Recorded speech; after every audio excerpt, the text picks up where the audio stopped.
আচ্ছা, একটা কথা আমরা কিন্তু ছোটবেলা থেকেই শুনে আসছি তাই না, যে মনের কথা মনে চেপে রাখতে নেই, সব খুলে বলাই নাকি ভালো।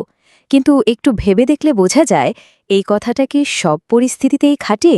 আজকের এই আলোচনায় আমরা এই ধারণাটিকেই একটু অন্যভাবে দেখব আর বোঝার চেষ্টা করব কেন অনেক সময় হুট করে আবেগ প্রকাশ করাটা উপকারের চেয়ে ক্ষতি বেশি করে ফেলে।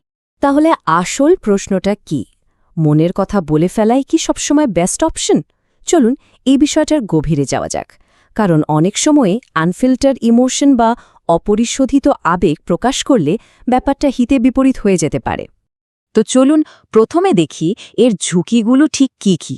মানে আবেগ শেয়ার করা অবশ্যই ভালো, কিন্তু যদি না ভেবেচিন্তে করা হয় তাহলে কি সমস্যা হতে পারে যা আমরা হয়তো খেয়ালই করি না।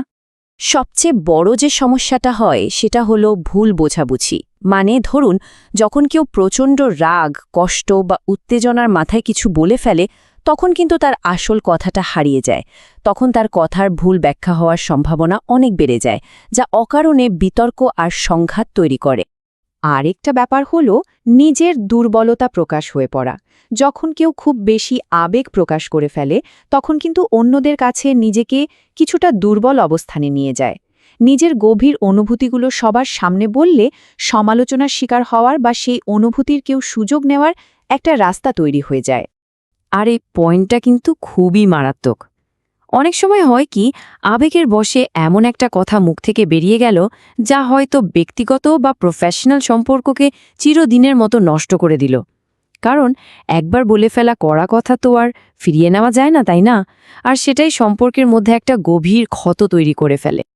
আর যদি প্রফেশনাল লাইফের কথা বলি, সেখানে তো আবেগ কন্ট্রোল করতে না পারলে আপনার রেপুটেশন আর কেরিয়ার দুটোই সাংঘাতিকভাবে ক্ষতিগ্রস্ত হতে পারে।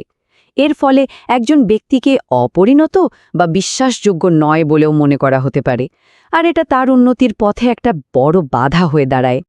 আচ্ছা, তাহলে সমস্যা তো অনেকগুলো দেখলাম। এখন প্রশ্ন হলো সমাধানটা কি? এখানেই আসছে একটা দারুণ কনসেপ্ট, যেটাকে বলা হচ্ছে আবেগিক বিচক্ষণতা বা ইমোশনাল ডিসক্রেশন।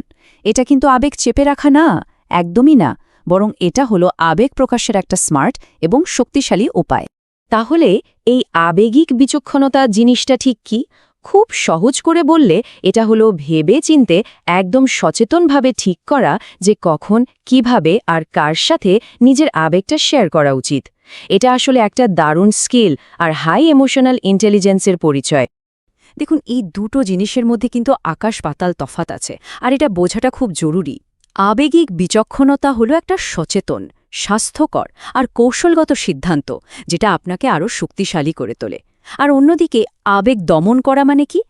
জোর করে অনুভূতিকে এড়িয়ে চলা, যেটা আসলে একটা আনহেলদি ব্যাপার এবং আপনাকে ভেতর থেকে আরও সীমাবদ্ধ করে ফেল।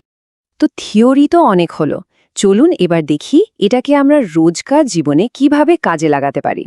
এর জন্য একটা খুব সহজ ফ্রেমওয়ার্ক আছে যা এই কঠিন সিদ্ধান্ত নিতে দারুণভাবে সাহায্য করতে পারে।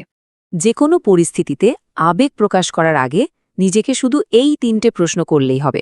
1 নম্বর, আমার উদ্দেশ্যটা কি? আমি কেন এটা বলতে চাইছি? 2, এখনকার পরিস্থিতিটা কেমন? আমি যার সাথে কথা বলছি সে কি আদৌ শোনার জন্য তৈরি? আর 3 নম্বর, এর ফলাফল কি হতে পারে, মানে বেস্ট এবং ওয়ার্স্ট সিনারিও কি হতে পারে। এই সহজ কয়েকটা স্টেপই কিন্তু অনেক বড় পার্থক্য করে দিতে পারে। তাহলে পুরো আলোচনা থেকে আমরা কি বুঝলাম? আসল ইমোশনাল স্ট্রেংথ কিন্তু হুটহাট করে সব আবেগ প্রকাশ করে দেওয়ার মধ্যে নেই, বরং আসল শক্তিটা হলো এটা বোঝা যে কোন আবেগটা কখন আর কিভাবে প্রকাশ করা উচিত। চলুন এক নজরে দেখে নিই আজকের আলোচনার মূল পয়েন্টগুলো। প্রথমত, না ভেবেচিন্তে আবেগ প্রকাশ করলে ঝুঁকি আছে। দ্বিতীয়ত, আবেগিক বিচক্ষণতা দুর্বলতা নয়, এটা একটা স্কিল। এটা হলো কখন, কিভাবে আর কার সাথে আবেগ শেয়ার করা হবে তার একটা সচেতন সিদ্ধান্ত। আর সবশেষে, আসল শক্তি কিন্তু শুধু প্রকাশে নেই, নিয়ন্ত্রণে আছে। শেষ করব এই কথাটা দিয়ে, যা পুরো ব্যাপারটাকে এক লাইনে বলে দেয়। প্রকৃত শক্তি কিন্তু সব আবেগ দেখিয়ে ফেলার মধ্যে নেই, বরং সঠিক সময়ে সঠিক আবেগটা দেখানোর মধ্যেই আসল শক্তি লুকিয়ে থাকে।